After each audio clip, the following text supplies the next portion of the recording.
El siguiente bloque es presentado por la Iglesia Metodista Independiente de Chile. Para la sola gloria de Dios.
Dice así el Salmo 15, Señor, ¿quién habitará en tu tabernáculo?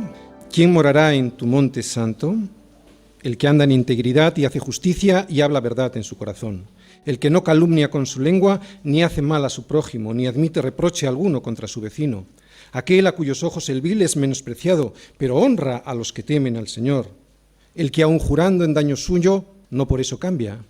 Quien su dinero no dio a usura, ni contra el inocente admitió cohecho.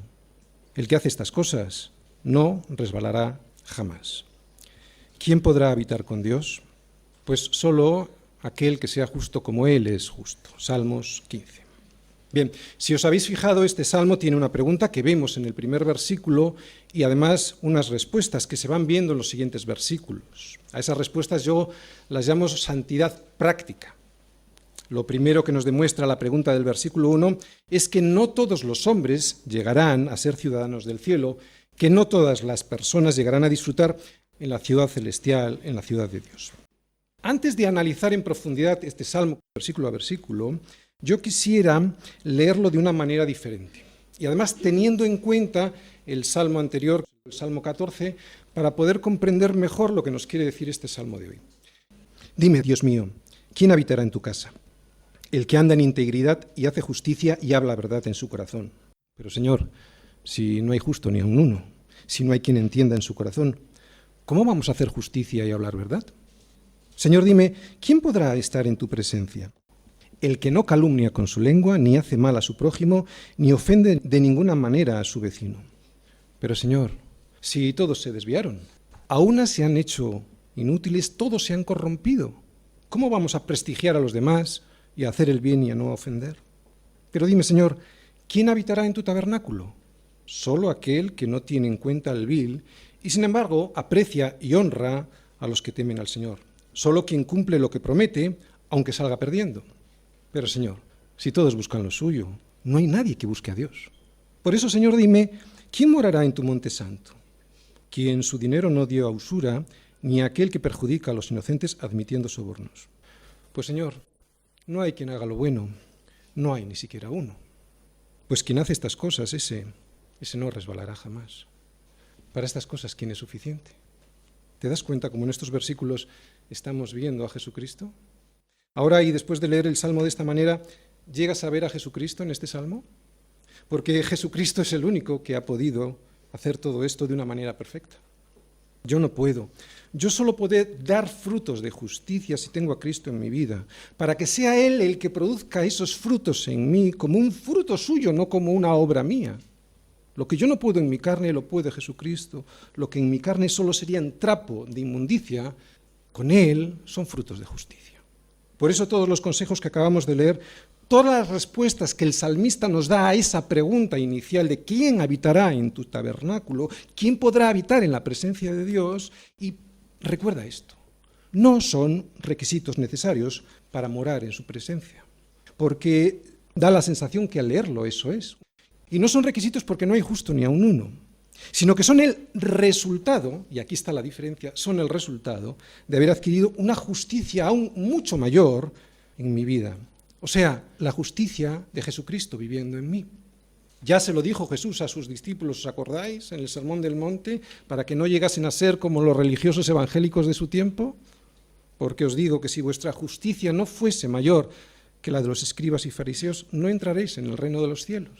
O sea, que no se puede entrar al reino de los cielos cumpliendo obras. Los fariseos eran excelentes en el cumplimiento de la ley y fue contra ellos contra los que el Señor más luchó.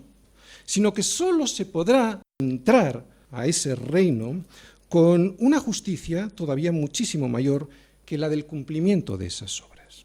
O sea, aceptando la justicia perfecta que es Jesucristo. Y entonces sí. Entonces ya sí no será posible entrar, porque ya no será como producto de unas obras hechas en mi carne que son imposibles, sino como el resultado de la justicia perfecta que es Jesucristo satisfecha en la cruz. Solo Cristo viviendo en mí conseguirá que yo pueda habitar en su tabernáculo y termine morando en su monte santo. Por eso, si hay alguien hoy aquí que quiere saber si tiene a Cristo viviendo en su corazón, hoy lo puede comprobar muy fácilmente si consigue ver en su vida los frutos que hoy vamos a analizar. Frutos que son absolutamente imposibles de cumplir, como hemos dicho, como obras en la carne no hay quien los soporte, no hay ni siquiera uno, no se aguanta, no aguantas una semana, sino que son solo frutos que se pueden producir en el Espíritu, es la única manera. Vamos a ir viendo este salmo versículo a versículo. Versículo 1. Señor, ¿quién habitará en tu tabernáculo? ¿Quién morará en tu monte santo? Muy bien. Para poder morar en su monte santo, y aquí nos está hablando de vivir una eternidad con Dios, lo primero que hay que hacer es habitar en su tabernáculo, y aquí se refiere a la comunión diaria con Dios que tenemos nosotros aquí en la tierra, ¿no? Nadie podrá morar en su monte santo si previamente no ha habitado en su tabernáculo. El tabernáculo era el santuario portátil en el que moraba Dios entre los israelitas en el desierto, santuario que se podía mover, que se podía trasladar de lugar. Sin embargo, el monte Sión era el símbolo de la presencia de una eternidad con Dios y nos indica el lugar de residencia permanente al que los hijos de Dios estamos llamados a morar. Por lo tanto, la pregunta de David era muy pertinente, porque ¿quién podrá alcanzar esos lugares, ¿no? Esos dos lugares? Empezamos por la primera. Señor, ¿quién habitará en tu tabernáculo? Y la primera palabra que yo he subrayado ahí es la palabra habitar. Habitar en hebreo es gur y significa vivir en algún lugar, pero temporalmente. Es como lo que hace un peregrino cuando se hospeda en un lugar por un tiempo determinado solamente, ¿no? Mientras llega a su lugar definitivo de residencia. Este habitar, gur, es lo que hace todo el mundo en esta vida mientras peregrinamos por ella. Todos habitamos en algún lugar hasta que lleguemos a nuestro destino final. Pero la pregunta de David era esta. ¿Quién lo podrá hacer en tu tabernáculo mientras estamos aquí? ¿Quién podrá tener esa habitación en la que me puedo encontrar contigo, Señor, mientras camino por el desierto de esta tierra? Por eso habitar en el tabernáculo habla de nuestros tiempos de comunión con el Señor aquí, en la tierra. Significa que aquí en esta tierra podemos tener un área de intimidad, de relación personal con el Señor, un tiempo de comunión directa con el Señor. Pero ese tabernáculo ahora ya no es un sitio físico, sino que yo puedo encontrarme con Dios en todas partes. Es un hogar que no tiene paredes, no tiene un espacio físico delimitado ni definido, no está limitada su entrada a un tiempo determinado, sino que es de libre acceso gracias a la sangre de Cristo. Y la segunda pregunta es un poquito diferente. Es, Señor, ¿quién morará en tu monte santo? Y aquí la palabra que he subrayado es morar, y en hebreo es shahan, que significa vivir en algún lugar, pero ya permanentemente. Residir, pues, de forma definitiva, establecerse en un lugar para siempre. Este lugar ya no es un lugar de paso, ya no es el tabernáculo que se trasladaba por el desierto. Este morar en el monte santo es estar en el lugar definitivo donde uno se siente seguro.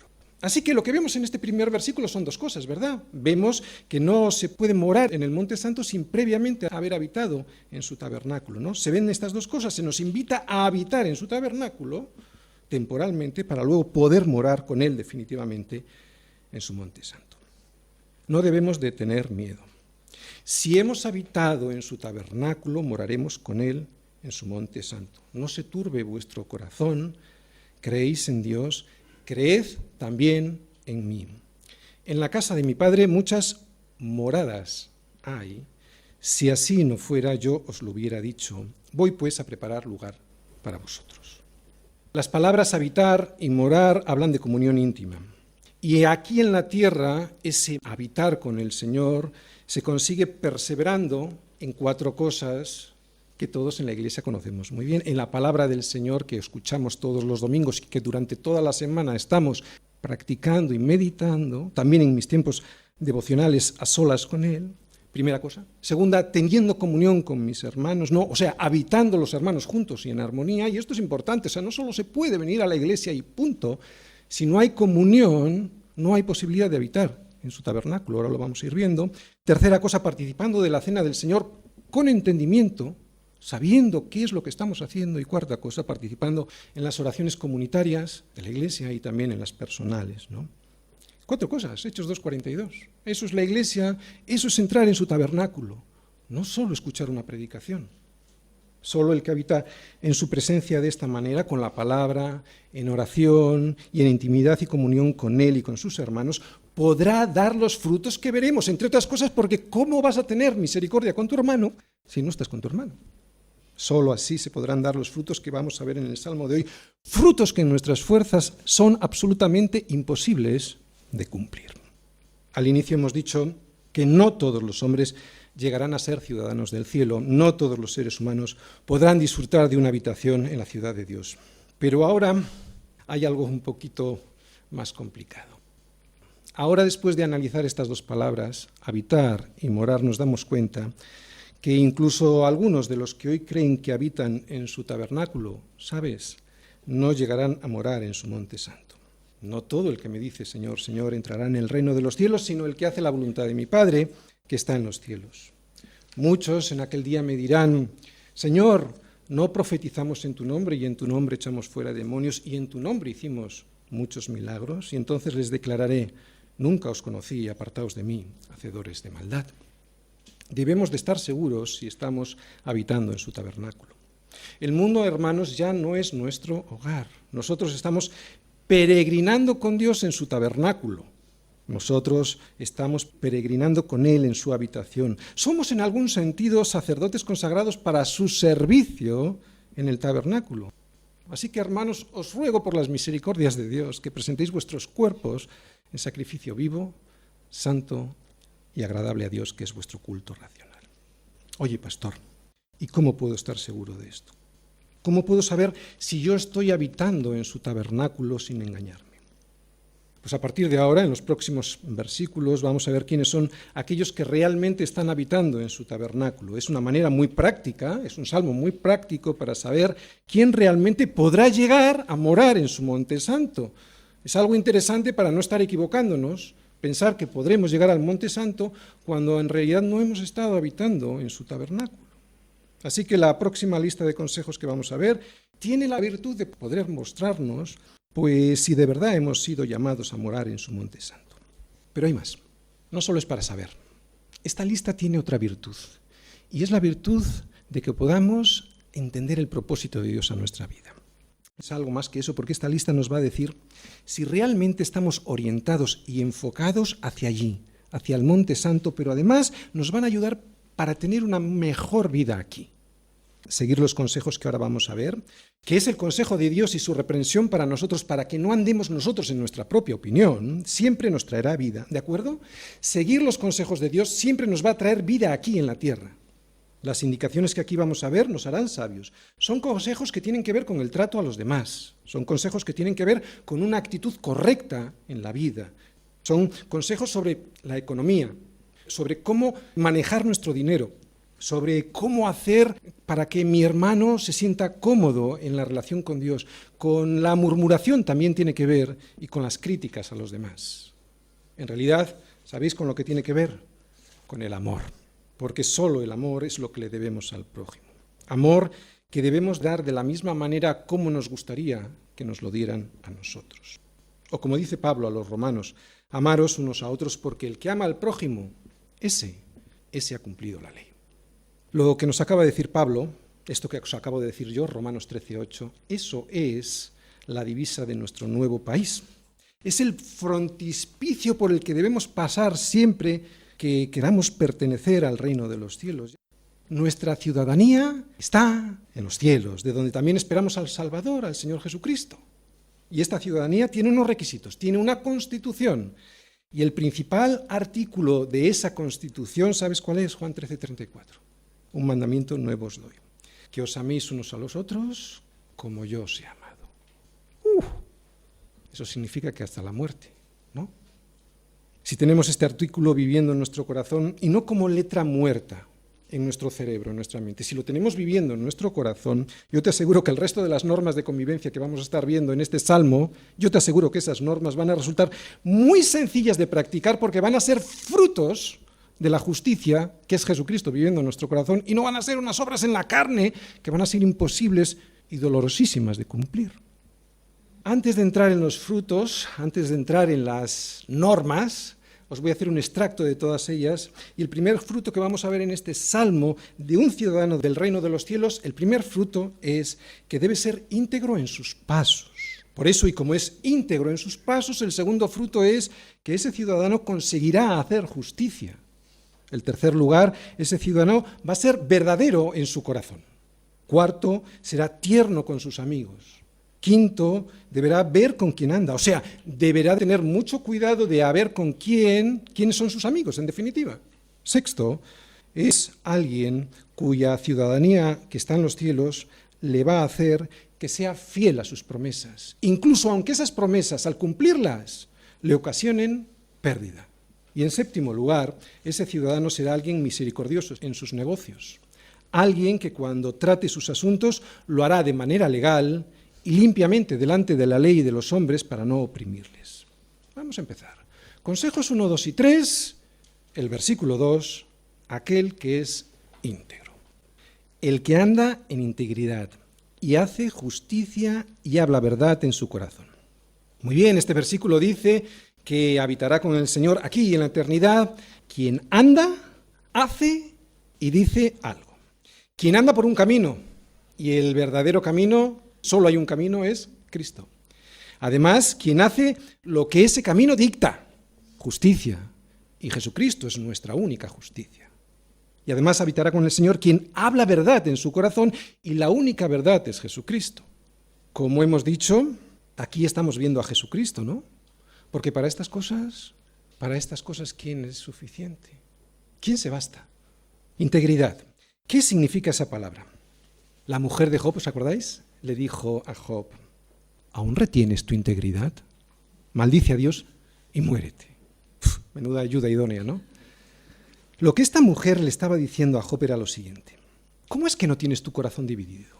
¿Cómo conservas tu corazón entero? Entiendo que mientras todo te iba bien, tú tengas en cuenta a Dios, pero ahora que te van mal las cosas, maldícelo. ¿Os dais cuenta lo que es un corazón íntegro? ¿Un corazón que no está dividido? Eso es un corazón que no es íntegro, el de la mujer de Job. Es un corazón dividido entre Dios y las riquezas. Esa es, pues, una persona sin integridad.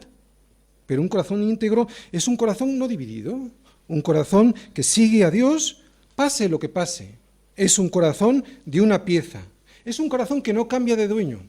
de Dios a Mamón en función de las circunstancias, porque como las circunstancias me complican, pues yo me cambio de dueño. La mujer de Job sabía que su marido había dicho: salí desnudo del vientre de mi madre y desnudo volveré allá. El Señor dio y el Señor quitó, sea el nombre del Señor bendito. Y esto alguien que no es íntegro no lo entiende. Y no lo entiende porque tiene su corazón dividido. Lo tiene dividido entre dos fidelidades, entre los señores del mundo y Dios. Y Jesús ya nos lo dijo, que ninguno puede servir a dos señores, porque o aborrecerá a uno y amará al otro, o estimará al uno y maldecirá y menospreciará al otro. No se puede servir a Dios y a las riquezas. Integridad y justicia van de la mano. No son cosas distintas. Lo vuelvo a repetir. Integridad y justicia van de la mano. Por eso ahí ves una conjunción copulativa que las une a las dos palabras. ¿Te fijas? Fíjate lo que dice. El que anda en integridad y hace justicia. No dice el que anda en integridad o hace justicia.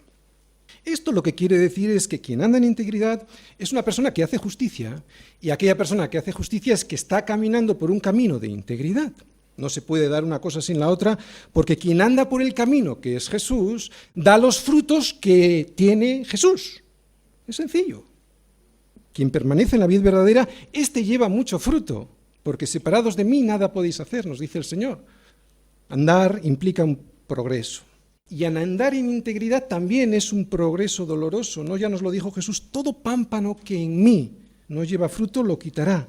Y todo el que lleva fruto, y yo espero que tú y yo demos fruto, a ese, ¿sabes lo que va a hacer? Lo va a limpiar. ¿Para qué? Pues para que lleven más fruto. Y ser limpiado cuesta, porque significa que nos van a ser quitadas muchas cosas de encima. Cosas que aunque nos molestan, van a ser quitadas para que podamos dar más fruto. Pero duele, claro. Cuando te retiran aquello que te gusta conservar, duele, pero si quieres dar fruto, duele, pero Señor, quítamelo, ¿no? Andar en integridad es un proceso y significa la maduración del pámpano, que somos tú y yo, un cristiano, en su caminar diario con Cristo. ¿Y cómo se consigue esto? ¿Cómo es posible andar por un camino como este de integridad y lograr hacer lo que este camino implica? Justicia. ¿Cómo se puede conseguir? Pues cuando alguien habla verdad en su corazón. Esta expresión de hablar verdad en nuestro corazón es increíblemente profunda, porque esto nos demuestra que la gente puede decir con su boca una verdad y sin embargo no tenerla en su corazón. Y esto tercero que he subrayado es la clave. Aunque está en tercer lugar, es la clave para poder andar por un camino de integridad y hacer justicia. Que la verdad no solo esté en nuestra boca, sino que la verdad, que es Jesucristo, esté viviendo en nuestro corazón. Así pues, el verdadero cristiano ha de tener a Cristo viviendo en su corazón, porque la verdad no es un concepto, la verdad no es una idea, la verdad es una persona, la verdad es la persona de Jesucristo. Pastor, ¿cómo puedo conseguir esto? ¿Cómo puedo conseguir hablar verdad en mi corazón? Pues Marta, te lo va a decir Jesús. No me estoy refiriendo a Marta, estoy refiriéndome a todas las Martas y a todos los Martos de aquí, ¿de acuerdo? Porque el verdadero cristiano ha de ser un discípulo, y eso lo que significa es estar a los pies de Jesús.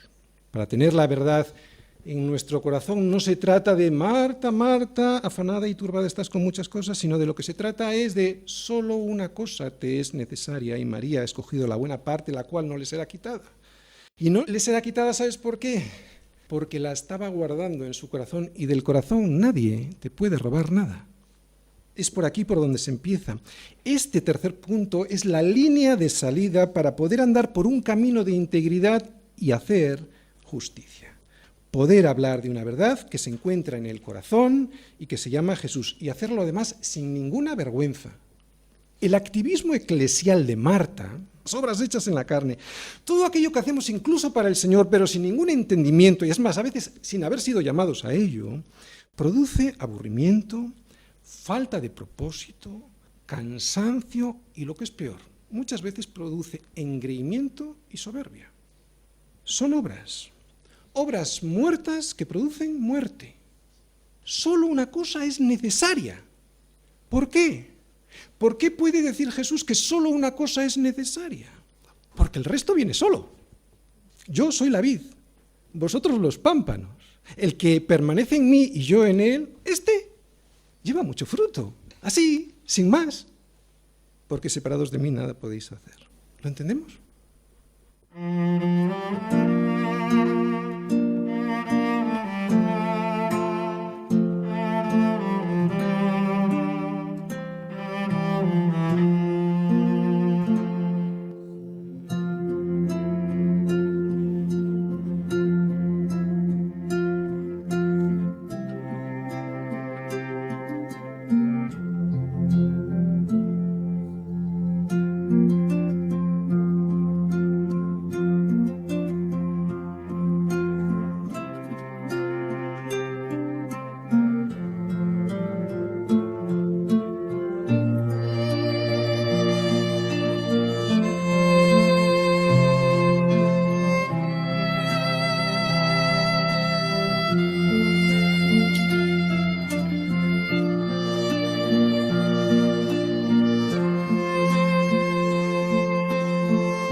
Y aquí concluye nuestro programa de hoy.